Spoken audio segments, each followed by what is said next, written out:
Hannah. I'm with Rome Sweet Roamers. We're currently here in Alamosa, Colorado, the Gutted event. My husband is competing on Team RV, so I'm going to be giving you a tour of our bus.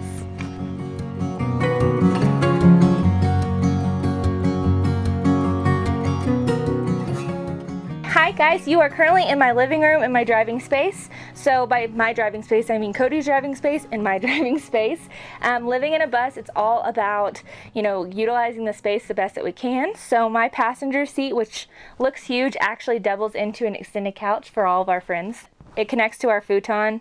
Again, the futon is so awesome because not only is it a place for people to sleep and it's a full size, it can pull up and it has tons of storage space underneath because it's all about practicality when you're in such a small space. So love our futon. It's also great for Cody when he makes me mad because I can send him from the master to the front and he can sleep up here comfortably. This is my egg chair. I wanted a piece that kind of separated all of the tan color in the bus, and I thought originally hanging a chair would be awesome, but because we don't like to drill in the ceiling of a bus, we try to minimize that because of water damage. I've got this one. It's heavy enough that it does not move whenever we are driving, and I feel like it's the statement piece of the front of our bus. I would like to have some sort of like pop-up table desk right here. At some point, that's one thing that I feel like is lacking. We have this little guy, but I'd really like to have something that pops out so I can work and also sit in the comfort of my egg chair. I have 3 air conditioning units in the bus. Because we're 350 square feet, we have to have lots of air conditioning. So this is one, and then on a tour back, you'll see the other 2. So bus is all about functionality and multi-purpose products.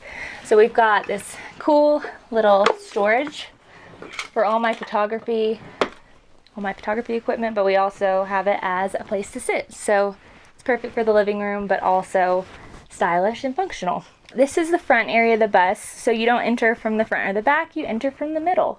So where this couch was, we decided to make it into, I call it kind of pointless storage because it's very skinny, but we've got like batteries, sand dollars, because the beach. We put all of our RV park maps in here, and it's just great for like the small little things that you might need to grab real quick. Right here, you have your entryway where you walk up. I wanted to paint here, but we decided to go with wallpaper, so we just needed a pop of color and something interesting as like the focal point when you first walk in. Really cool little hack, if I can get it.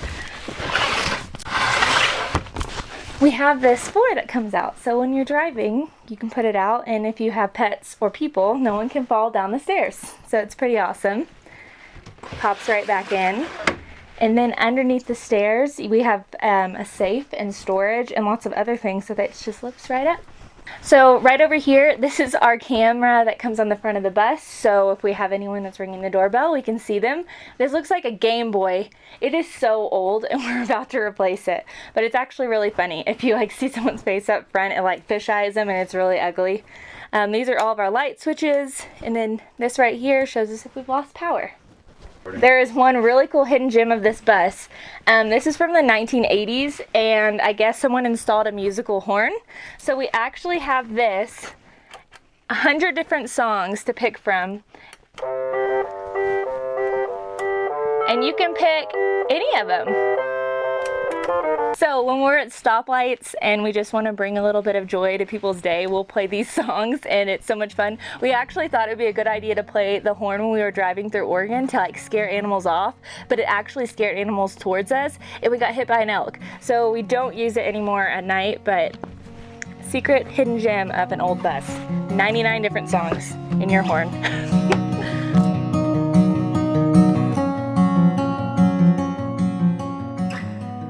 So we originally paid a contractor to do what we needed done because we both work full-time and didn't have the time to do it ourselves, but we actually got scammed, so we paid someone and they didn't do the work. So we decided we had a timeline of when we wanted to head out, and the bus was not finished, but it ran, so we decided to just take it to Phoenix and finish it all there ourselves. And then the pandemic hit, and we decided this is the perfect time to just, go all out and work really hard on it. So we put all the work in and used our extra time to create our home. And I think we're just now almost at the point where it's totally finished and we could tell someone with certainty, this is our bus and it's totally done. So the transition from living in a home to living in a bus was It was pretty easy, honestly. I didn't like the space in a home. I felt like I was overwhelmed all the time because there was things that needed to get done, and the lawn and the pool and all that stuff. So just condensing down was great. The only negative I would say was not being close to family. So not only are, you know, you're traveling, which is amazing and it's a total blessing and wonderful, but you know, the people you love the most that make home feel like home aren't with you, and then add that to a pandemic and it's just even worse. So I think not being near people all the time, but we've been lucky to meet people on the road that feel like family. So guys, welcome to our kitchen. So I knew that I wanted a giant sink because we don't have a dishwasher, and I think it's multi-functional. You know, if you have pets or babies, we have neither, but I still think it works great. I'm not a big farmhouse look kind of person, but I thought that this was like a little bit rustic, a little retro, but it also was like a centerpiece. I like the mixed metals because I love designing things, and we actually worked with a girl named Claire Miller, and she helped us kind of piece some things together, and she convinced us that you can mix different metals, and I thought that it looked very nice. Kind of accents our copper poles over on our desk area. So we built this. Originally it was a massive booth. It came out almost to the middle. You only had about 1.5 feet to walk, and we wanted to cut that space and open it up. So we built this butcher-block countertop that is not only a workspace but also our dinner area. So we can eat here, we can sit here. We've got our little chairs that push right under, but they're super comfortable. Again, it's all about being practical and utilizing the space, and they're kind of cute and stylish.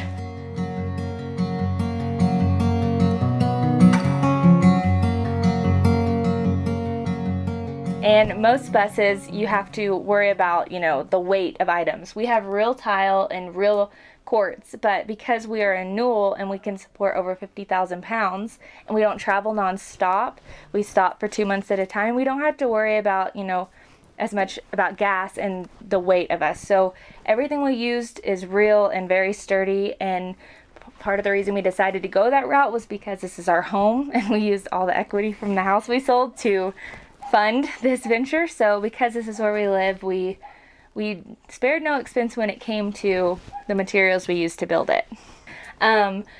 We have everything we need in this kitchen. I know it doesn't look very big, but we have a microwave oven, and we can even cook Papa Murphy's pizzas in it. It's like a legit oven. And then we have our mini duo stovetop, which is perfect because it only works if it's in contact with metal. So when we're driving, we don't have to worry about fires, so that's pretty awesome.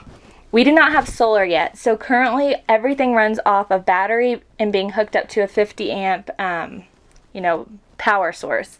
But we can run all this off the generator and it works perfectly fine.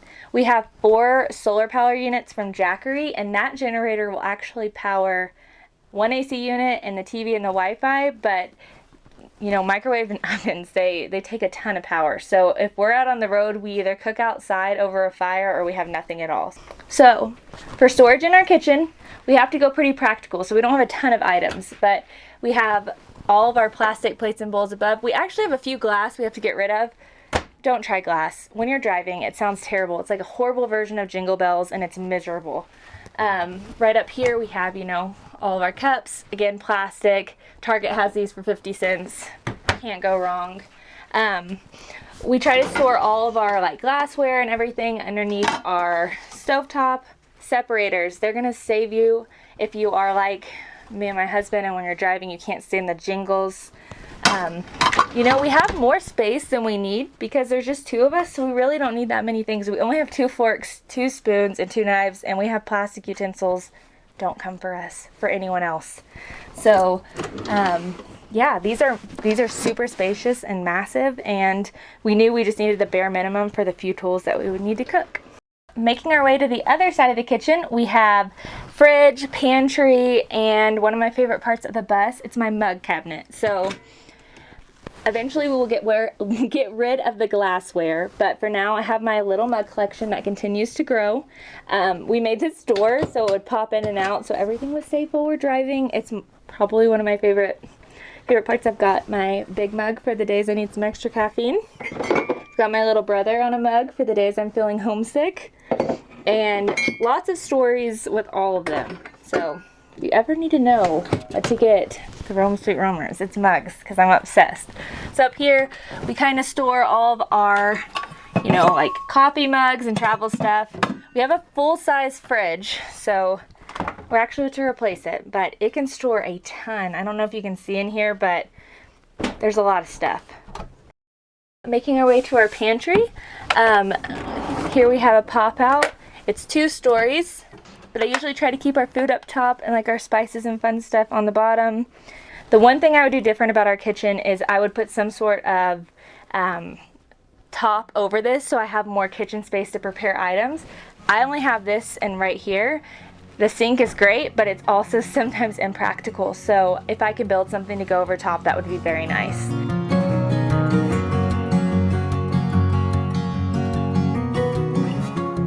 So my husband got a job working remote, and I think it was a defining moment when we realized that we were waking up, going to work, coming home, eating, and going to sleep, and just repeat.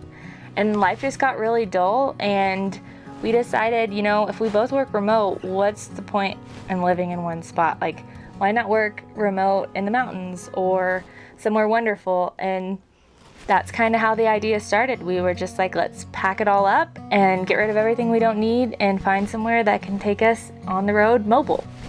So Cody works as an account manager for a company in the microbiology field. I work as a marketing director, and I have my own small business, and I photograph weddings. And a big part of why we travel is because I wanted to take it nationwide. So sadly, that all started happening during the pandemic and everything was pushed back, but luckily this year things have kind of started to transform, and that dream is coming into fruition.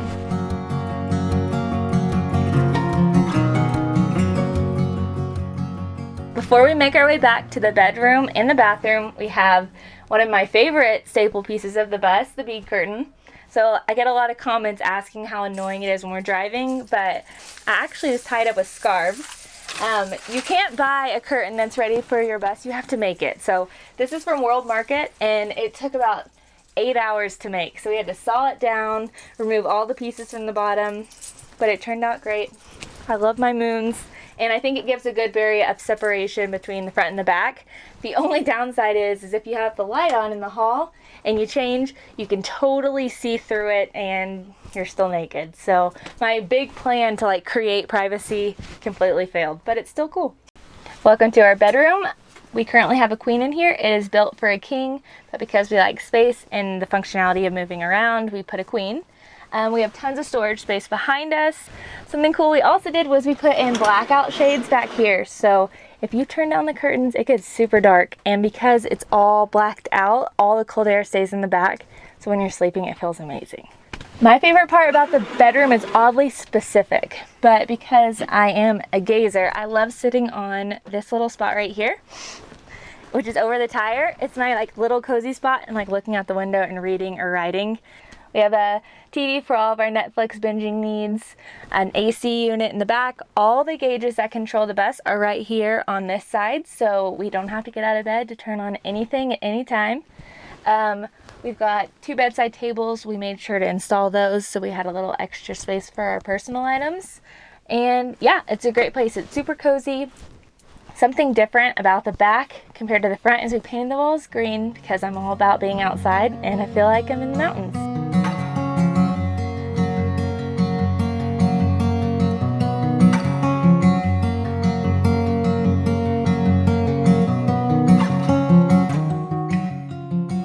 So our whole goal for a bathroom, we wanted space and comfort, so we made it extra big.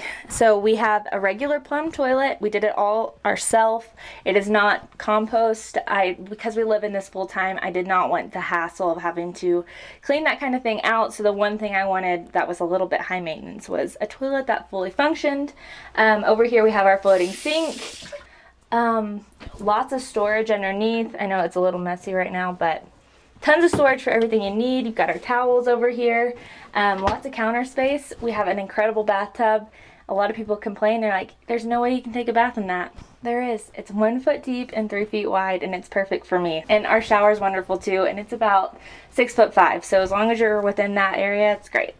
With our 100-gallon tank, we can live off the grid for about 2 weeks with water, using showers sparingly, but if we're hooked up to water at an RV park, we have unlimited water going through. So our gray water tank holds 100, our clean water tank holds about right around 100. So if we're off the grid, like I said, we can have, I don't take baths or that many showers when we're staying off the grid because it's not practical. I'd rather have water to drink and to, clean up around and brush my teeth. But if we are hooked up to a water source, we have about 20 to 35 gallons of hot water before it goes out. So we can fill up the bathtub completely and then shower and still be fine. So one of the biggest questions I get asked as a girl is, where do you keep all of your clothes? So obviously I had to build a double-decker closet. Got it right here. But it's all about practicality. We don't have kids or pets yet, but we decided to build a bunk bed in case we decide to add some people to our bus in the future, even friends. So now we have a double-decker closet with tons of space, and we created this curtain. So these are actually, I think, oh dear curtains that would go over windows, but we decided to install them to create a barrier of separation because clothes, doesn't look as aesthetic. So now we've got this little thing, and these are magnets, so when we're driving, they don't cling. So it's perfect.